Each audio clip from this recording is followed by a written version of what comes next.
स्वागतम मित्रमंडळींनो. तर आजच्या भागामध्ये इकडे आता जो धैर्य असतो, धैर्य म्हणत असतो नर्सला की माझी बायको अशी का करते आणि मला माझ्या बायकोला भेटायचं आहे, मला तुम्ही माझ्या बायकोला का भेटायला जाऊन देत नाही आहे. तर नर्सला म्हणत असतो आणि आता म्हणतो की मला जाऊ दे आतमध्ये.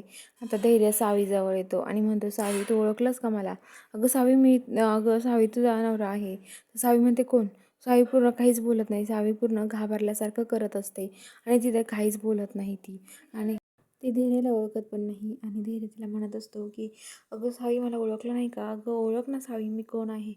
पण तुला फोटो दाखवतो तो, त्याचे सावीचे लग्नाचे ते फोटो दाखवत असतो, पण ती बघतच नाही. रिनीचे, परागचे, तिच्यासोबतचे फोटो दाखवतो, पण सावीचं लक्षच नसतं त्या फोटोंकडे. धैर्य म्हणतो, थांब सावी, हे काहीच नाही, तुला मी घरी जाऊन फोटो घेऊन येतो. घरी धैर्य जातो अल्बम आणण्यासाठी. तर इकडे आता जी दामिनी आहे ती आता सावीच्या रूममध्ये येते आणि म्हणते की खरंच नाटक करते की खरंच तिची याददाश्त गेली ना, मला बघावं लागेल असं म्हणत असते. आणि ती सावीच्या रूममध्ये येते आणि आता सावीच्या रूममध्ये आल्यावरती तिथे सावीला म्हणत असते, ए सावी, ए सावी. पण सावी बघतच नाही. त्यानंतर ती म्हणते की सावी, इकडे बघ ना.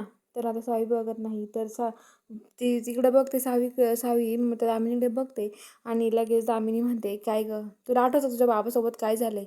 तुला आठवतं तुझ्या बाबासोबत काय झालेलं आहे? काय झालं तुझ्या बाबासोबत, सांग ना.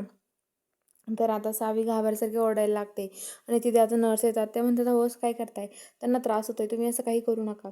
तर आता इकडं जे भाऊ असतात, भाऊ आता सावीला भेटण्यासाठी हॉस्पिटलमध्ये येतात आणि आता ते बघतात सावीला आणि सावी ओळखत पण नाही भाऊला, कोण आहे आणि कोण नाही ते. तर आता लगेच दामिनी म्हणते की अहो, ते आम्हाला पण नाही ओळखत आहे, आता काय करायचं आपण, काहीच कळत नाही आहे. धैर्य तर आता नुसतं हे त्रास होतोय धैर्यला खूप.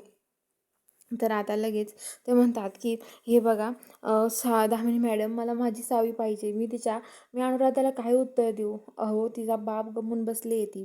आणि आता ती सावीबद्दल असं सांगितलं तर त्या पोरीची काय अवस्था होणार आहे? मी काय उत्तर देऊ दामिनी मॅडम त्या अनुराधाला, असं म्हणत असतात. तर आता लगेच ते म्हणतात की आता काय करणार आहे आपण तरी. तर आता भाऊला अनुराधाचा फोन येतो. म्हणतात की सावी कुठं आहे? सावी बरी आहे का? मला सावीशी बोलायचं आहे, द्या ना सावीकडे. तर आता लगेच ते म्हणतात, भाऊ तुला सावीशी नाही बोलता येणार, असं म्हणतात. आणि आता भाऊ घरी जायला निघतात. भाऊ खूप रडत असतात. भाऊ घरी येतात. तर आता सगळेजण भाऊला विचारतात, कशी आहे सावी?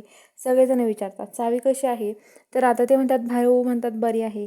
आणि आता लगेच जे भाऊ आहे ते रूममध्ये निघून जातात. आणि आता केतन आणि ते सगळेजण म्हणतात, भाऊ आपल्यापासून काहीतरी लपवतायत.